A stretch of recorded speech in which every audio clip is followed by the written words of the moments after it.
Yo, what is good, y'all? It's your boy Fresh, and we are back at it like a crack at it because today we are here with my Welcome to Derry episode 4 breakdown. And yo, man, Pennywise is just way too damn comfortable. You know what I'm saying? He like, hey, Lily, you like trauma? Bet. Like Pennywise is out here treating the town like it's an all-you-can-eat anxiety buffet, bro. Because man, look, I done seen some things with some eyes, but once again.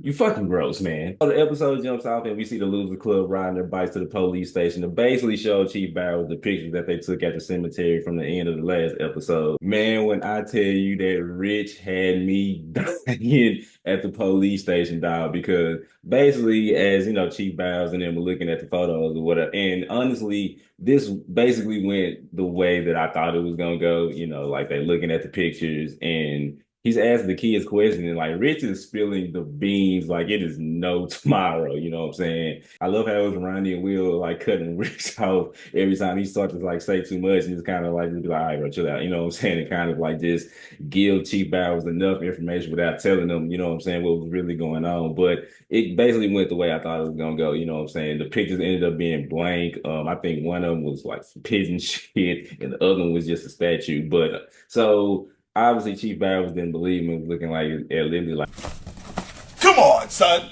I tried to let you make it last time, but you know what I'm saying? Like, do you really want to go back to Juniper Hills? Like, you ain't got no type of evidence. Basically, stay out of grown folk business, you know what I'm saying?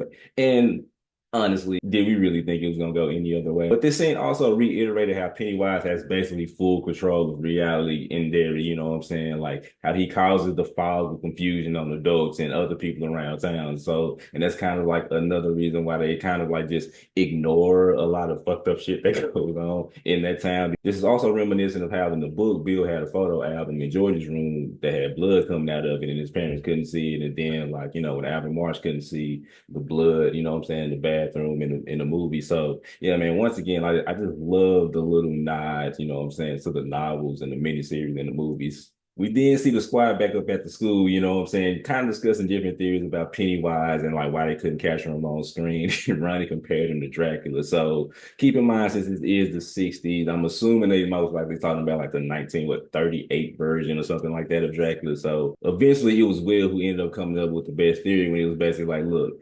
Pennywise could kill us at any time, but the reason that he's not doing it is because he's filling us up with basically, you know what I'm saying, fear hormones, so that way we taste better, you know what I'm saying, sauteing the meat, you know what I'm saying, pause. And so that made him want to take a deeper dive into like the history of dairy and, you know what I'm saying, basically kind of looking up like the other cycles and seeing what was going on with those.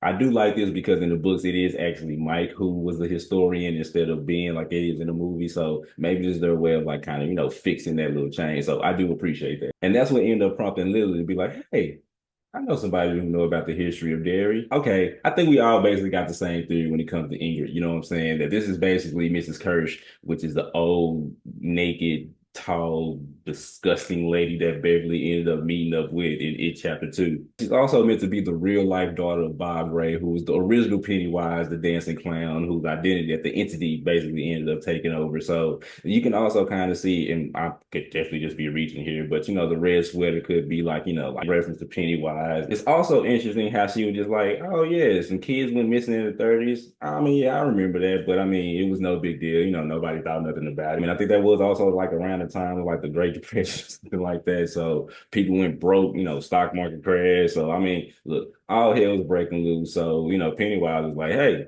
I can use this for cover. Come here.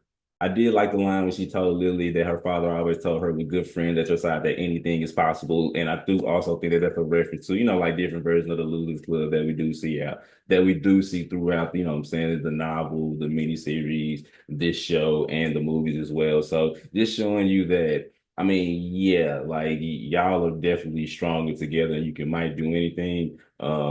Probably not this version because a lot of y'all ain't gonna make it out. But I do get the, you know what I'm saying, the glimmer of hope. Yet, you know, appreciate that. Hey, look, man, y'all know I've made no qualms that my favorite character on this show is absolutely Charlotte. And the first time we do see her, she is reading a headline about Hank getting arrested, and you know what I'm saying, they childish as hell for that headline. But once again, that does let you know like the time that it is, you know what I'm saying, 1960s Derry, you know what I'm saying, it's racist as hell. It also show you how Pennywise is weaponizing like racism, you know what I'm playing on people's prejudice to basically assume that he's guilty. Because even when you think about like how Mike thought his parents died, you know what I'm saying? The headline was two crackheads burned up in the fire, but you know what I'm saying? When they got rid of Pennywise, it actually, changed up to like what really happened. So once again, Pennywise is just warping reality. But we do see Rose pull up with some furniture and some things to drop off, you know what I'm saying, to Charlotte. And we also see Tanya, you know what I'm saying, helping her out. And when Rose went into the crib, Tanya kind of, you know what I'm saying, gave one of those, all right, here we go. But we do see Rose kind of fishing for information, trying to see if Charlotte knows anything about, like, you know what I'm saying, what Leroy and the army is like actually doing when it comes to like what they're digging up.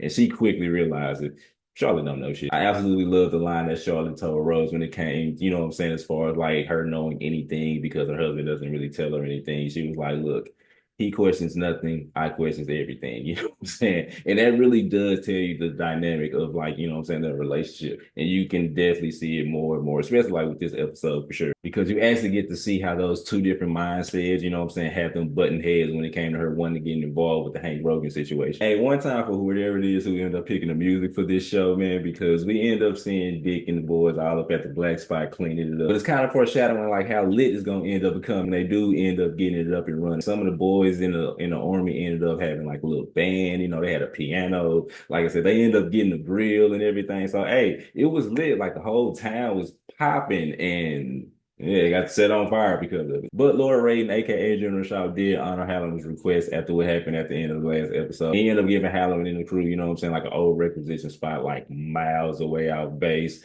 And look, it's a dump. It's like spiders and stuff everywhere. And they basically store stuff there that they don't really give a fuck about no more, which also kind of lets you know how they feel about them. And it also kind of looks like, you know what I'm saying, a real wooden area, you know what I'm saying, a lot like Westwood where Pennywise is held up at. So, you know, that could also explain why, you know what I'm saying, you see Dick like already having visions as soon as they get there for the most part. Because he end up seeing his grandma who was basically like, hey, baby, you know, keep your lid on tight. You know, it's about to get real, basically kind of warning him, you know what I'm saying, to like, hey, do not lose your shit, bro. So we pull up back to the Hamlin's crib, and now we see Will going back up to his room and kind of like, you know what I'm saying, look at the pictures and investigate what's going on. And he notices that they're not there. And then all of a sudden, Charlotte was like, hey, looking for thee and was like, you know what I'm saying? Like, tell me what's going on. So here's my thing, like considering what the pictures was originally supposed to be and what they ended up turning out to be, because like I said, Charlotte looks very concerned about what she saw. And granted, it was just what pigeon shit and a statue, but at the same time, the way she was looking, like maybe she didn't see what they originally took pictures of, but as concerned as she was, I actually do wonder what it is that she actually did see on those photos because you know Pennywise can make you see whatever. So yeah, it definitely got me curious now that I'm thinking about that. But at that point, Will basically told her what was going on. You know, like hey, we snuck out to the cemetery. You know, we're trying to help out Ronnie to get her dad out of jail because we know he didn't do it, and you know, it was dark and Diddy started chasing us, and you know, all hell broke loose. So, you know, Charlotte was like, all right, cool, you know, like I ain't gonna tell your pops, but hey, from now on, you bring your ass home right after school. Like, no more playing Scooby-Doo in the game. You bring your ass back here. But one thing I do love about the scene, though, it also shows how loving that Charlotte is, but also at the same time, how she just like, oh, word, because you instantly see like wheels start to turn in her head, like, okay, there's definitely more to this Hank situation. Not that she thinks it's like some supernatural stuff going on, but she definitely know like, oh, okay, yeah, I definitely need to get involved. Once again, going back to what she was telling Rose about, like her questioning everything. But we see the handlers at dinner, and then Charlotte was basically telling Will, you know, like you want to, you know, tell your daddy what happened, and Will is just basically like, She. I was looking nervous, like, you know, my mom finna spill the beans on me, but she ended up telling him that, you know, like he likes a girl. And then that's when she brings up Ronnie and things like that. And you know, Leroy was like, don't embarrass himself. That was also a good excuse to get Will away from the dinner table because you can tell he definitely was going through some things. And so, like, once again, shout out to Charlotte. But I definitely died laughing though, because once he left, the first question that Leroy asked Charlotte was, is she? You know.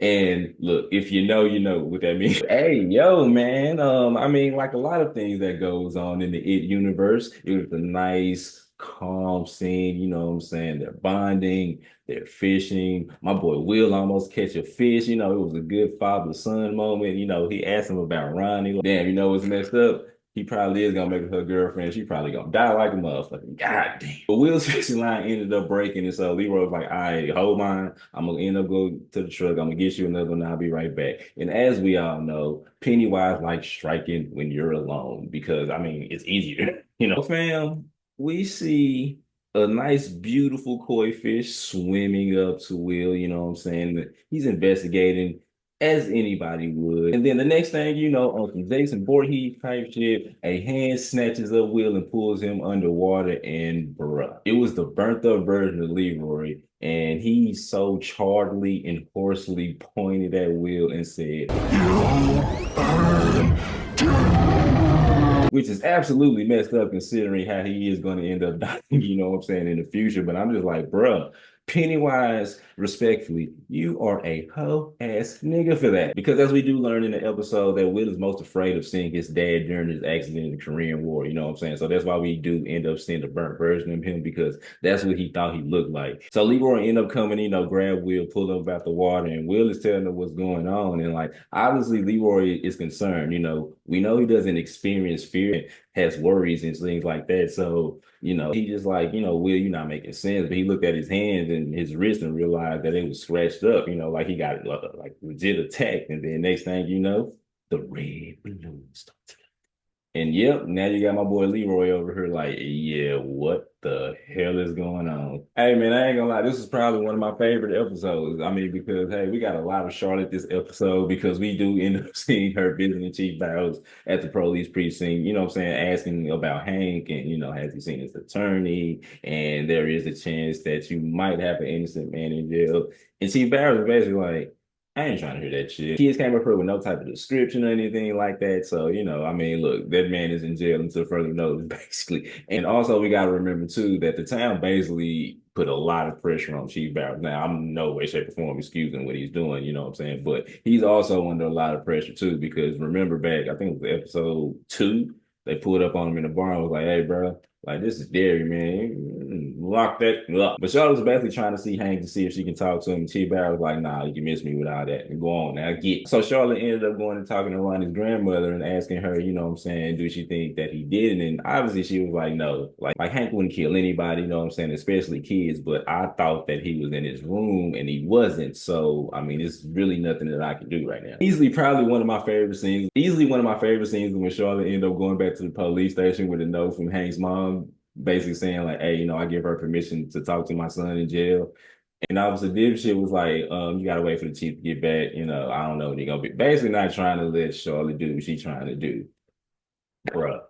She hit him with the, hey, bro, if you don't let me back here and see Hank, I'm gonna have MLK, RFK, JFK, hell, JJK, Freedom Riders, all down here with a news crew saying how y'all basically done violated this man due process. So what do you want to do? After Charlotte ended up going full sister girl on Officer Dumbass, she ended up talking to Hank, you know what I'm saying, basically telling like she basically telling Hank, hey, like, hey bro, your right to due process got violated, you know what I'm saying? Like we're gonna get this paperwork going to try to get you up out of here so you can be on house arrest until your trial date.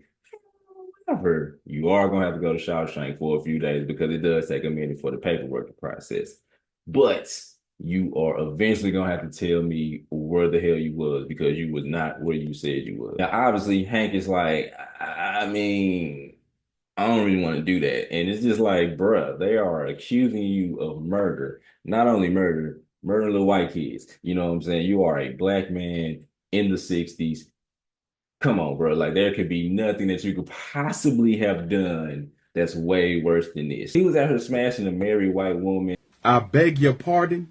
And yeah, in the 60s, that's you getting lynched. They not taking him to Shawshank. Like you said, they gonna find the nearest tree and hang him in front of the whole town for everybody to see. Now, we don't know who this woman is, but it does got me curious if that's gonna like play into why the black spot end up getting burned down, you know what I'm saying, later on because that's got to end up happening like at the end of the season. Like we do see the preview, and it does look like Pennywise set something on fire, so it could be that because Hank also said that it just happened And as we all know, Pennywise, you know what I'm saying, he can basically do whatever he wants to when he wants to. So I'm wondering if he had like any type of influence in that situation because Hey, where are the white women at? we don't know who it is, but I wonder if it's like, maybe like the Chief's wife, or like I said, it's probably like a prominent figure because they have been already planting the seeds of like, the KKK group that we are going to end up seeing, because they are the one that end up burning down the black spot and ended up killing like 66 people. So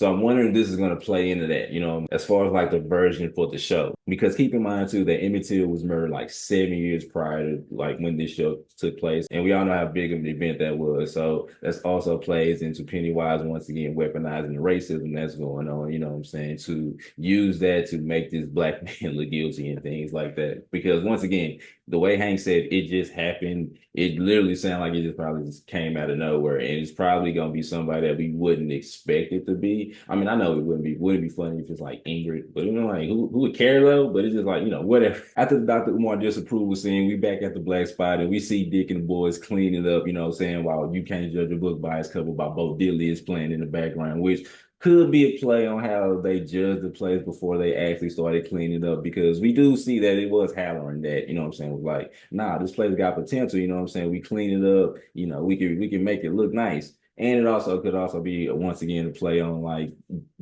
them being shipped miles away basically from the base. And like I said, this is a requisition spot where they just threw stuff that they didn't want. So once again, that could also be like a play on, like the racism that's going on in that time as well. But I mean, hell, in the books, they had a piano and a band, like I said earlier. I mean, so shit, they was all right. Hey man, once again, I am happy to see them taking a deep dive into like all the shine abilities. But my boy Dick Halloran is going through it, fam, because he ended up having another vision, kind of foreshadowing what we're gonna see at the end of the episode for the most part. And he ended up seeing like, the drain where Lily saw Maddie's fingers pop out of, but hell, he ain't had time to recover because man, Leroy pulled up on him and was like, hey bro, have you heard from General Shaw? Because I need to know what the hell is going on right now.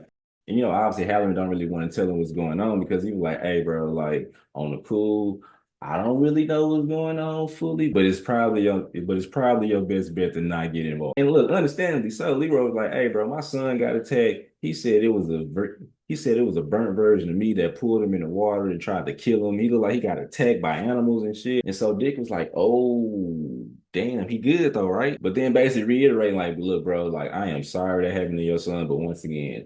I don't know what's going on. And to be honest with you, I don't even think I really want to know what's going on because yeah, that boy mind is gone. This is probably one of the worst drug PSAs for kids ever. You know what I'm saying? Like, where's McGruff the crime dog? Because Lily pulled up to the school with some Valium. You know what I'm saying? Because look, after Will's theory and about Pennywise using fear to make them taste better and things like that, Lily was like, huh.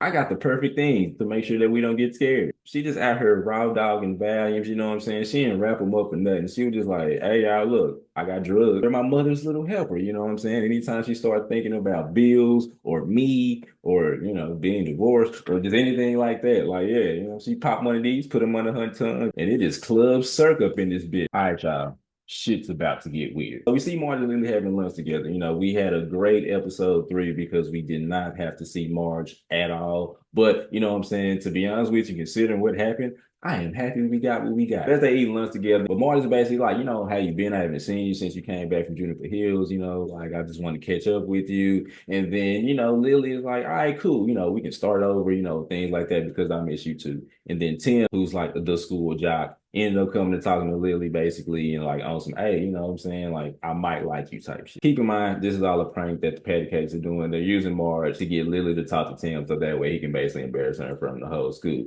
I mean, at this point, like, damn, maybe you are just better off just dealing with Pennywise. So Marge ends up convincing Lily to go talk to Tim, you know what I'm saying? And then, so Lily was like, I bet I'm gonna go to the bathroom, freshen up. The patty cakes pulled up on Marge, like, hey fam, make sure she don't change her mind. You know what the plan is. Let's get it. So Marge and Lily is talking in the bathroom, you know what I'm saying? Just to kind of make sure the plan is still on. Marge is still trying to make sure that Lily is going to talk to Tim so the patty cakes can do what they going to do.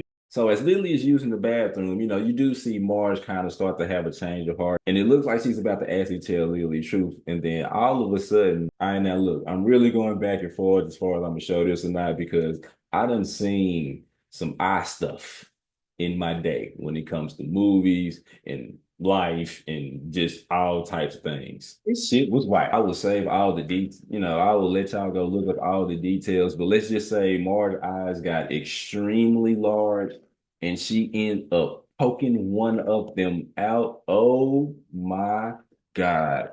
Thank you, Pennywise. But let me tell you what pissed me off though, because Lily can kind of tell that something was going on the way like Marge was screaming, obviously. So she was about to take the volume, right? And she dropped it down the damn toilet.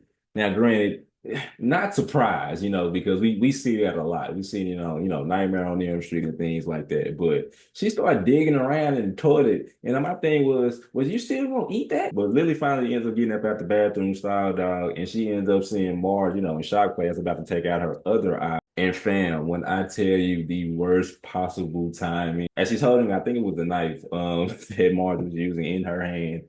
The whole class ended up walking in and making it look like Lily was the one that ended up like stabbing Marty's eye out. And yep, I'm pretty sure they're gonna send her ass back to Juniper Hill. And I think by the end of this season, she's probably gonna get hit with one of those. Cause like, damn, bro, think about it. We are 4 episodes in, and he has literally ruined her life in one way, shape, or form every single episode. Like, I don't know what his beef is with Lily, but he hates her. Like, yeah, he doesn't like you. Or in a way, maybe he has a soft spot for her because when you think about it, he really kept her from being embarrassed in front of the whole school. Now you finna get her committed again, so I don't really know where you know what? Don't worry about it. I mean, hell, Pennywise and I already got started, so we ended up going back to Will's crib, and he's having trouble sleeping. He done been through some things, he done seen some shit, obviously. So he's looking out of his telescope, looking up at the stars and things like that, which is also a good little foreshadow as far as like the meteor that brought the entity that is Pennywise down. And then he ends up looking into the street, which is funny when you think about the fact that, Leroy kind of wanted him to do that with the telescope at first when he first got it, but Will didn't want to. So, and as he's looking, insert jump scare because you see Pennywise just watching him outside of his window looking as creepy as ever. Now, I do think it's Pennywise, but you could also make the case that maybe it's Periwinkle about the hair. You know what I'm saying? So it could be either or. I don't know. Let me know in the comments. Do y'all think it was Pennywise or do you think it was Periwinkle? But Leroy ended up going in the room, investigating, make sure Will was all right. And then as he's running outside yelling, you know what I'm saying? Which I feel like maybe coming into play later. I don't know. Maybe they're going, crazy black man. I don't fucking know, but I can definitely see this like randomly coming into play later for some reason. But I did find it interesting that he thought it had something to do with Charlotte going down to the police station early instead of like what was going on with Will. Now, granted, he doesn't know fully what's going on, but like Will already told you about the experience he had at the lake. So the fact that you instantly thought it had something to do with what Charlotte had going on also kind of lets me know that yeah, he doesn't experience fear, but he does have worry and like he's a real analytical person, you know what I'm saying? And that would kind of also play into kind of like why Will is so smart and like why he likes like science and stuff like that. So once again, it kind of also goes back to what I was saying earlier in the video as far as like the different mindsets, as far as like how Leroy doesn't question anything, but Charlotte questions everything. But now you kind of start to see Leroy having to kind of change that a little bit and kind of start to question like, hey, what the hell is really going on around here? You know what I'm saying? What's going on with my family? Especially considering the fact that he ended up seeing another red balloon, except this one we just stuck in a tree. So yeah, man, like I am ready to see the interaction between Leroy and Pennywise because, like I said, he doesn't experience fear, with that injury that he ended up getting in the Korean War. But at the same time, though, like that doesn't mean he's like immune to like Pennywise or anything like that. So yeah, yeah. These last couple of episodes for season 1 is about to be lit. Yeah, I'm gonna just go ahead and say this right now. This ending was absolutely phenomenal, y'all. So we see Leroy confront General Shaw and ask him, hey, bro, what the hell are we chasing? You know what I'm saying? Because after what happened to Will, like, hey, it is too much going on around here, and I need to know what's cracked. So Shaw ended up taking him to this room, you know what I'm saying? If you dig about to get ready to interrogating Rose's nephew, Tanya. We see Rose pull up in the room, speaking to Tanya, and then she asks him about, does he remember the story about the monster in the Westwood and lets him know that hey, I know some stories are fake and some stories are real, but this one right here, nah, this is real. And holy shit, y'all. They went in full detail of what the hell Pennywise is. So in their version, they called it Entity Galoo, and he was exiled from this dimension and got trapped in the meteorite and got sent to Earth. And first of all, I don't know what dimension it was, but do you know how messed up you got to be to get exiled from a whole damn dimension to the point to where they have to trap you in a meteorite and send you on your way? Like,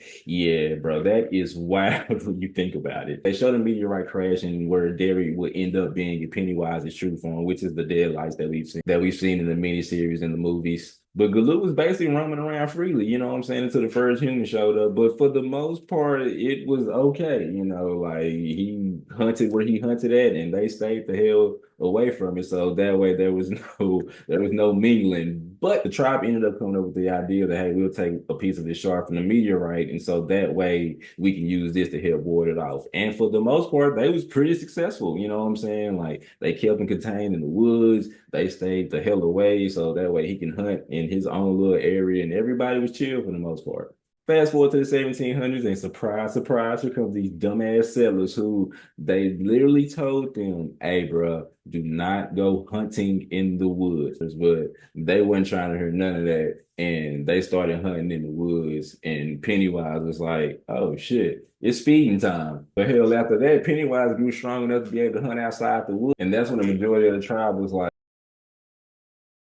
but Nakane was like, nah, bro, like we need to like try to kill this or trap this here. You know what I'm saying? We cannot afford to let this like get outside of the Derry area at all. So she ended up coming up with the idea that hey, if they get more shards from the meteorite, then they can use that to help trap it because that one little shard that they had that was not strong enough. You know what I'm saying? Sesqui knows that her daughter was gone and her and the search party ended up going to find her. And yeah. It didn't turn out well for them because without the protection of the shark, Pennywise went full. Oh yeah, it is about to be fear 1, 2, and 3. Somebody called Alma, and as we know, Pennywise has turned into the thing that you fear most. So that's why you saw like dead colonists and like a priest and things like that because that's one thing that the Native Americans were scared of, like these white people. You know what I'm saying, coming and taking over their land. And I mean, they had every right to be fearful of that because look at what just happened. But we end up seeing Pennywise stab Sesqui with a knife and like a little baby ended up coming out of his stomach. Hey man, y'all wild, bro. Like that's all I can say. Cause man, what be going through y'all mind when y'all be thinking about these different kills and it was amazing. That margin was something, dog. The show ended on a major Easter egg, man. So we see the vision just ended up freezing. Like Halloran just like froze the vision. We see Rose just stuck. She got like one eye open, one eye closed. Look fucking weird. We see Halloran, walking up to Tanya clapping, like, what I'm saying, mission complete. And he started smiling real weird, not like him at all. But he asked Tanya, like, hey, now where are the pillars? You know what I'm saying? Like, you can tell me where they are. And oh my God, dog. Tanya ended up opening up one of the doors. He was like, they're through there. And yo, it is the tunnels in the whale house from the movies. And oh my God, dog. And just once again, I think I do this after every damn video, man, with just bravo on the ending. This is easily my favorite episode so far. Not because we got like a lot of Charlotte scenes, but this is a fantastic way to also basically let us know, like, hey, from here on out, it's about to get full clown Pennywise, you know what I'm saying? Because that's basically where his lair is, and that's where, what I'm saying, the losers ended up like going to like fight him and stuff like that. So the fact that it looks like because in the preview for the next episode, we do see like the army going through the well house and going through the tunnel. So hey, yo, man, I cannot wait, dog. Just once again, man, this episode was off the chain. So the ending, judging by the way that Halloran was moving, you know what I'm saying, the way he was clapping and the way he, what I'm saying, was smiling, especially that smile. I'm thinking that was actually Pennywise talking to Tanya, trying to figure out, where the pillars are. Because I feel like the way they showed the history, now we know why Pennywise never got outside of Derry. Because can you imagine what he would do if he got outside of Derry. So I'm thinking he's going to use this as a way to, I mean, not destroy them obviously, because in the 80s he's obviously still in Derry, but maybe this is his way of knowing where they are, so that way he can kind of maneuver around them, because we do see that they did bury like the different 13 pillars, and we did see some of them. I think it was either some or all, but they was buried with like turtle shells, and as we know, what I'm saying, shout out to Maturin, who was basically the god in the Stephen King's universe. That's why we see so many turtles, like every time you see like a nod to a turtle, things like that, that's what he's referencing. I do wonder, like, is that going to come into play the last couple of episodes? You know what I'm saying? Because yeah, once again, like after seeing the preview for the next episode, yeah, man, it's about to get real. We got stuff on fire.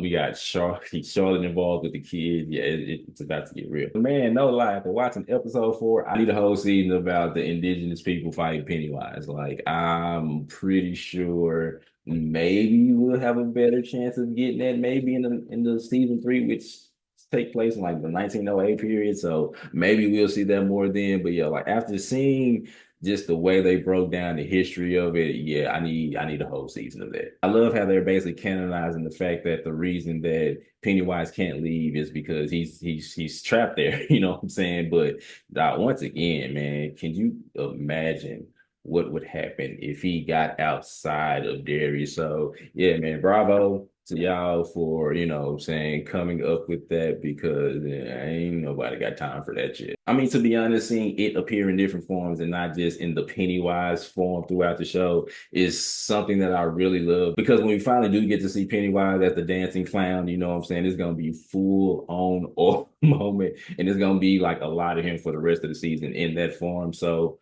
I think Andy did a good job of showcasing the fact that no, he's not just a dancing clown. He can fuck you up in various different ways. I mean, this also does play in the fact that they know Bill Skarsgård was gonna like actually sign on to come back as Pennywise. I think he didn't like actually say, "All right, I'll do it," until halfway through the season. Hell, he probably saw how bad The Crow was getting reviewed and was like, "Hey, man, you know what? Let me go on ahead and get that check, cuz." But hell, man, y'all heard me talking enough, man. Let me know in the comment section below your thoughts on episode 4 of It. Welcome to Derry. Like the video, share the video, subscribe, all that good stuff. Let me know what have been your favorite episode so far. Like I said, I mean, this was probably definitely my favorite episode. I mean, we got so many Charlotte scenes, and also we are definitely setting up the last couple of episodes. And look, they already got renewed for season 2, so we do know that we are going to get the 30s period for the next season. But hey, this is definitely gonna have to end with the black spot getting burned down. And I mean, hey, as we all know, Will might be the only one that's gonna make it out as far as like the losing club. But also, I do think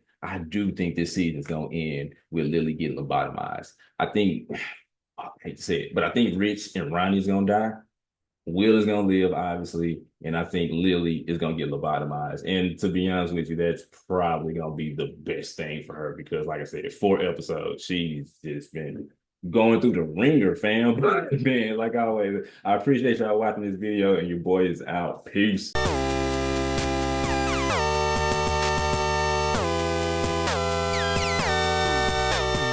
You win.